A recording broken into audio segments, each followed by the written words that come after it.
So before I start this video, which I feel like is a very vampy looking video because I've got the black shirt, dark lipstick, black hair. But anyways, before I start the video, I just want to encourage you all to be kinder, to be more compassionate. I recently had someone leave me a comment where they were basically saying that I was gaining weight because I was back to dealing with black men. And you know, that's like ludicrous on so many levels, but it really affected me because I realized that I've gained weight. Like, I am in my own body, so I realize what's going on with my body. And I want to be clear, like, I'm gonna get myself together. I've got my HelloFresh meal delivery service ready. I've got my meal preps ready. I have my new exercise bike. Like, I've done this before. I have been in this situation before, and I know how to get myself back right. So, like, I just want to be clear. Like, I know what I need to do, and I'm on it. And to be honest, I just came out of like a 3-month slump that nearly took me out. Like, I had just got out of a car accident that totaled my car. I did not have a vehicle. I'm making every day like an hour commute to work using either Ubers, Lyfts, or a rental car. I'm paying out the ass for all of those forms of transportation. So I'm like broker than I've ever been. I'm still trying to get back to where I was before this move. I also just moved across the country. Don't even really have any friends here yet at this point. So pretty lonely.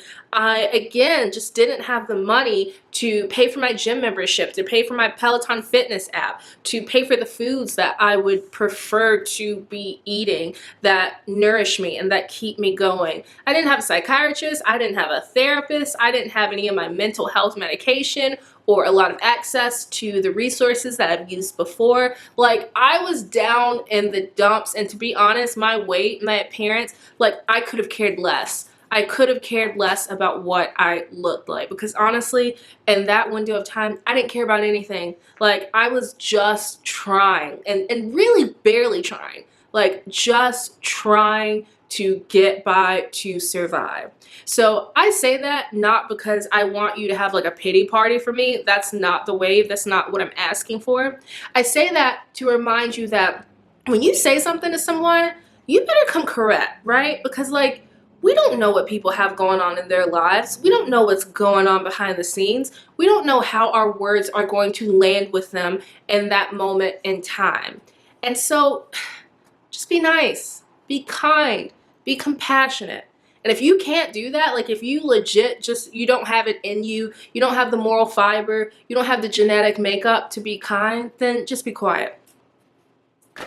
So a lot of black women who want to date outside of their race, but they know that they're like diametrically opposed to trying online dating, to trying dating apps. A lot of these women ask me, how do I meet non-black men? And in this particular situation, how do I meet white men? And how do I meet them in real life, in the real world, in the world that's not on the internet? Now, let me make a preface for those who are going to come for me. And honestly, they're going to come for me regardless. But at least you can't say that I didn't preface, right? So these tips are going to be applicable to meeting any man, all men, all the men. These tips will be applicable. They will be applicable. I really can't emphasize that enough. And also, me personally, me, Amanda, personally, I don't think when it comes to lifelong, long-term partner, you should be prioritizing race. Like, I don't think that that should be a priority in your search for your particular person. And please, please, please, please, if you do end up dating a white man or like any non-black man, please do not end up idolizing this man. Please do not put him on this pedestal. And please do not think that your relationship is like superior to a same race relationship. Like, if you have a healthy, happy relationship and it just so happens to be with a non-black man, then like live long and prosper. But that doesn't make you superior, right? Like, please remember all of that. And please make sure that you are selective, because as much as you want to talk about like dusties and men in the black community who can't provide, who can't do this, who can't do that, those men exist in other races as well. So be selective. Always be selective. choose wisely. Now, most of these tips, if not all of these tips, are going to require you to get outside of your house and to step outside of your comfort zone and to get comfortable with discomfort. Now, you're just going to have to establish and get used to the fact that if you are ready to hop back into this dating scene, then you are going to have to face discomfort and you're going to have to leave home. Trust me, there is no woman on the face of the earth, no woman who wishes more than I do that the man of my dreams could just like manifest, could just appear in my apartment while I'm sitting on the couch watching the new season of You. Like, no one wishes that more than I do. But the reality is that's just not how it works. So I want you to try sporting events. And sporting events include any sort of game, right? Like basketball, football, soccer, hockey, like any sort of sport. Baseball as well. If I didn't say baseball, baseball. Now listen, I am well aware that not all men like sports and not all men attend sporting events. But according to these stats, this is the number of people in the United States who attend sporting events on an annual basis. Now, no, of course, all of those people are not men. And no, even if they were all men, that doesn't mean that they are all men who are single and who are eligible bachelors, right? Now, according to the study, 48% of men in the United States classify themselves, they self-identify as an avid sports fan. And if you want to break things down further, let's talk about baseball. Baseball, on average, the fans consist of men who are approximately 47 years of age or older, and on average, they make about $75,000 in income annually. Then you have your football fans. They're on average about 35 years of age, and they also make on average, let me clarify, let me be precise, on average, again, $75,000 and upwards a year in income. And you know, let's be honest, like, you don't have to be some sports aficionado to go to a sporting event. And honestly, I think it's even more fun when you're not really that invested in the team, because you can just enjoy the game without having to think about that money that you might have lost and that bet you made about that team you wanted to win, winning, but they lost. You get what I'm saying?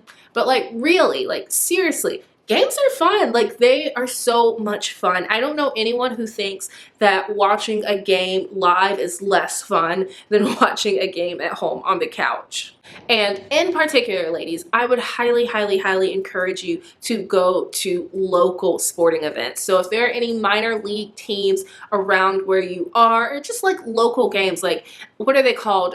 Intramural? I think it's called intramural, maybe it's intramural. But those types of games, like, those are fantastic options, because since it's local, there's a greater chance that the people you meet there are actually like local people. They live in the same area as you, versus like bigger games and big arenas where people travel from all over to watch their favorite teams compete. So highly, highly, highly encourage local games, local baseball games, local like football games, all kinds of games that are local. Highly recommend.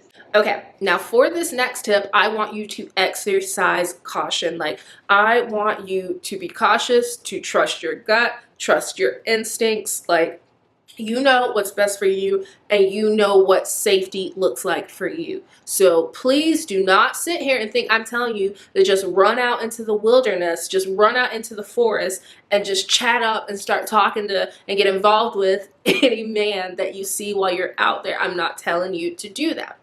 And at the same time, I will recommend to you the great outdoors, getting out into the wilderness. Generally speaking, men love spending time outdoors. Men love spending time outdoors. And spending time outdoors can look like hiking, kayaking, biking, paddling. Like, there are so many things that you can do. I am such a fan of being outside. I absolutely love nature. And not only do men love nature, but there is what I think is very unfortunate, there's like a disproportionate number of white individuals who are outside and who are enjoying nature in a recreational sense, compared to non-white people. And so what that means for you is that you're going to be more likely when you're out hiking or kayaking or paddling or backpacking or any of those things, you're going to be more likely to run into a white man and white people in general. And I would encourage you to get outside, because honestly, no matter what activity you choose, like, it's gonna be fun. It's going to, again, press you and push you out of that comfort zone. And it is okay if you're a beginner. In fact, that is such a great, easy way to start up conversation with a man as a woman, by asking for help, by being vulnerable and being open to receiving help. And one thing that I should add is that statistics also show that people from higher socioeconomic backgrounds tend to spend more time outside enjoying nature in a recreational sense. And of course, like, it makes sense. Like, those who have more usually do more with what they have, and those who have more tend to take better care of themselves because they have the resources to do so. And again, if you go backpacking, kayaking, paddling, hiking, like, even if you don't walk away with a man, literally, because I said hiking, walking. Okay, anyways, even if you don't end up with a man, you still push yourself out of your comfort zone. And the more that you do that, the more that you are going to build up confidence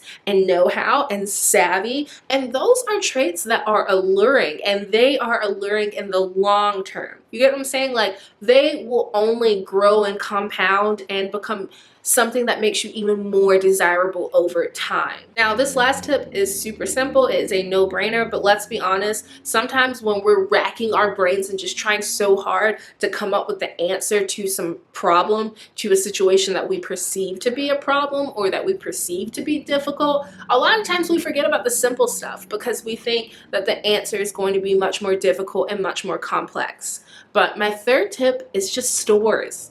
Go to Home Depot. Go to Lowe's, go to Bass Pro Shop, go to Eastern Mountain Sports, or go to REI if you're here on the West Coast with me. Like, go to stores where men typically inhabit those stores. Go to those places. The last time I went to all of those stores I just mentioned, there were men in there. And I'm not saying that all the men were single and eligible and would make good partners, but again, to my earlier point, even if it's 3 men, those are more men than the 0 men who are at home with you right now. Am I right? Like, those are still more options than no options. But in addition to those places, to those locations, I also want you to think about any type of interest-based place that you can go. So I'm an avid book reader, book writer. I'm currently writing a novel. But like, I'm a literature girl. I'm a literature girl. And so I love a good Barnes and Noble. I love a good Elliott Bay bookstore. Like, I am here for the bookstores. And if you are similar as me, then check out bookstores or whatever your interests are. Go to meetup.com and find what local events are happening in your area based on your interest. And I think when it comes to meeting someone, especially as a woman, prioritizing your interest in what you want is so, so important. Because I feel like as women, we get trapped a lot of times in potential and in just kind of like working with men that don't really satisfy our needs. And so often we are so concerned with being liked, being palatable, being digestible, being desirable. And so often we're just wondering, what can we do to attract attention? What can we do to make this guy like me? And we don't think enough about, do we like the guy? Like, do we like what he has to offer? Instead of worrying about what all we bring, like, what about him? Do you even like him? Like, do you even like him? Do you even find him attractive? And so when you're out and about looking for your man, please make sure that you know who you are while you're looking for him, right? Like, please make sure that you know who you are and that you know what you want. Because honestly, as a woman, you can find a man. It's just not hard out here to find a man. But can you find the man who is right for you and who aligns with your spirit? Can you find that? All right, everyone. Thank you so much for watching tonight's video. I hope that you enjoyed. And until next time, stay safe, be well, and I will see you soon. Bye, everyone.